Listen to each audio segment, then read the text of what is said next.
વિદ્યાર્થી મિત્રો જુઓ પેજ નંબર 62 પર આગળનો paragraph. In India fireworks used to be imported from China. ભારતમાં ફટાકડાઓ એ ચાઇનાથી ઇમ્પોર્ટ એટલે કે આયાત કરવામાં આવતા હતા. During the second world war these imports were stopped. પરંતુ બીજા વિશ્વયુદ્ધ દરમિયાન આ આયાત બંધ કરવામાં આવી. And the safety match producer of Sivakasi in Tamil Nadu began manufacturing fireworks for Deepavali. બરાબર. પરંતુ સેફ્ટી મેચ પ્રોડ્યુસર એટલે કે સલામત દિવાસળીના ઉત્પાદકો, પ્રોડ્યુસર એટલે ઉત્પાદકો, શિવાકાશી શહેર છે તમિલનાડુ દેશનું શહેર શિવાકાશી. તો શિવાકાશી શહેરના જે દિવાસળીના ઉત્પાદકો જે છે એમને આ ઉત્પાદન શરૂ કર્યું. began manufacturing fireworks for Deepavali. Manufacturing એટલે ઉત્પાદન, બરાબર. અને દીપાવલી માટે એમણે ફટાકડાઓનું જે ઉત્પાદન છે તે શરૂ કર્યું. In 1992 the country use about 60 crore worth of fireworks. અને 1992માં આપણા દેશે 60 કરોડ ફટાકડાઓ, 60 કરોડ રૂપિયાના ફટાકડાઓ જે છે, બરાબર, એનો ઉપયોગ કર્યો. 60 કરોડ રૂપિયાના ફટાકડાનો ઉપયોગ કર્યો. And 60 to 70% of this came from Sivakasi. 60% આમાંથી 60 થી 70% જે છે એ શિવાકાશી શહેરમાંથી આવેલા હતા. જો 1992માં ભારતમાં 60 કરોડ રૂપિયાના ફટાકડાનો ઉપયોગ થયો, એમાંથી 60 થી 70% ફટાકડા શિવાકાશીમાંથી આવેલા હતા. In Sivakasi fireworks are manufacture in numbers of small unit. Numbers એટલે અસંખ્ય. શિવાકાશીમાં ફટાકડાનું ઉત્પાદન અસંખ્ય નાના નાના એકમોમાં થતું હતું. કેટલાય નાના નાના ઉદ્યોગો, એ કારખાનાઓ નાના નાના ચાલતા હતા અને ફટાકડાઓ તૈયાર કરતા હતા. 3 months before the festival is the busiest time for these units. busiest એટલે સૌથી વ્યસ્ત સમય, બરાબર. એટલે કે 3 મહિના પહેલાં આ ફેસ્ટિવલ આવે દિવાળીનો, એના 3 મહિના પહેલાં આ એકમો માટે સૌથી વ્યસ્ત સમય હોય છે. એટલે કે ત્યારે સતત કામમાં લાગી જાય છે અને 12 કલાક 18 કલાક ફટાકડાઓ તૈયાર કરવામાં ટાઈમ પસાર કરે છે. Fireworks are transported to every nook and corner of the country.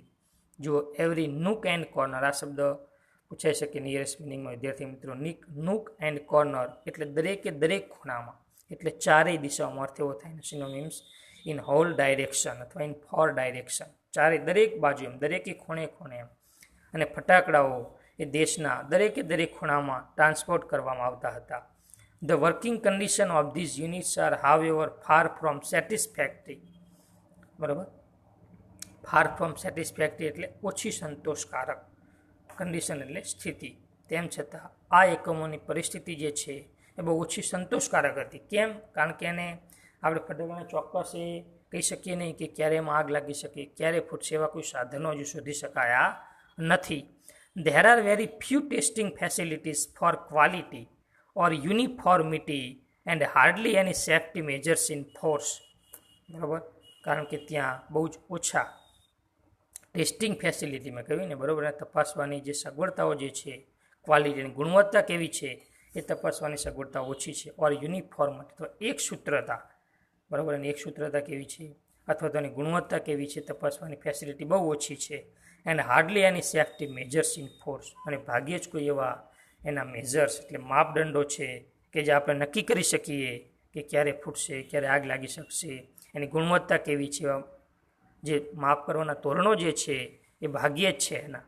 This is way V here of accident in Sivakasi year after year.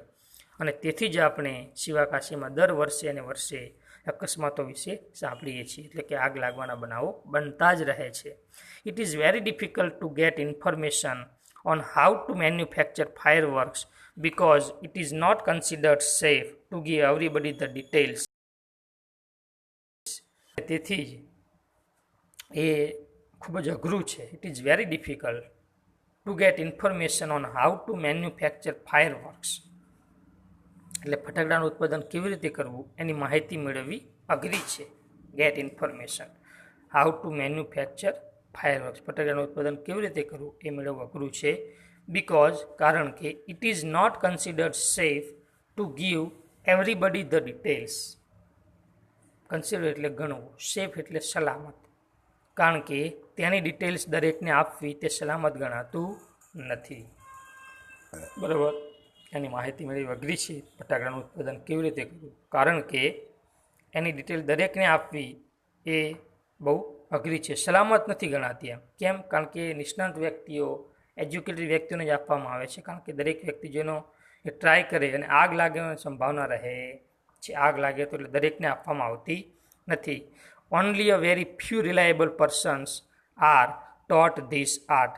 ફક્ત ને ફક્ત બહુ વિશ્વાસપાત્ર, રિલાયેબલ પર્સન, વિશ્વાસપાત્ર વ્યક્તિઓને જ આ કળા શીખવવામાં આવે છે.